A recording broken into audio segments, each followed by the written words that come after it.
امریکہ سے آپ کو یہ خبر دے رہے ہیں، جہاں ریاست نیو جرسی کے قریب جنگلات میں خوفناک آگ نے 12,500 ایکڑ اراضی کو جلا کر راکھ بنا ڈالا۔ بین الاقوامی خبر رساں ادارے کی رپورٹ کے مطابق ریسکیو اہلکاروں نے ریاست نیو جرسی کے علاقے پائن لینڈز کے جنگلات میں لگی آگ 20 سال میں سب سے بڑی آگ ہونے کا خدشہ ظاہر کر دیا۔ اہلکاروں کے مطابق ایسی ہی آگ سے 2007 میں 17,000 ایکڑ علاقہ متاثر ہوا تھا، جبکہ موجودہ آگ 12,500 ایکڑ سے زیادہ رقبے پر پھیل چکی اور اس پر 40% تک قابو پایا جا چکا۔ حکام کے مطابق آگ سے آبادی کو فی الحال کوئی خطرہ نہیں، تاہم 1300 گھر آگ کی لپیٹ میں آنے کا خدشہ ہونے کی صورت میں 3 سے 5,000 افراد کو انخلا کے لیے تیار رہنے کا حکم دے دیا گیا۔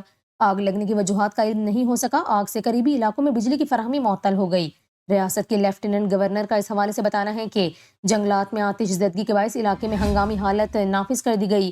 آپ کو بتائیں کہ Jersey central power and light کے مطابق متاثرہ علاقوں کے 25,000 سے زیادہ افراد بجلی کی فراہمی سے محروم ہو چکے، کیونکہ فارسٹ فائر سروس کی درخواست پر علاقے کی بجلی تمام لائنوں کو بند کر دیا گیا تھا۔ New Jersey forest fire service کی ویب سائٹ کے مطابق جنگلات میں ہر سال اوسطاً 1,500 مرتبہ آگ لگتی ہے، جو 7,000 ایکڑ رقبے کو نقصان پہنچاتی ہے۔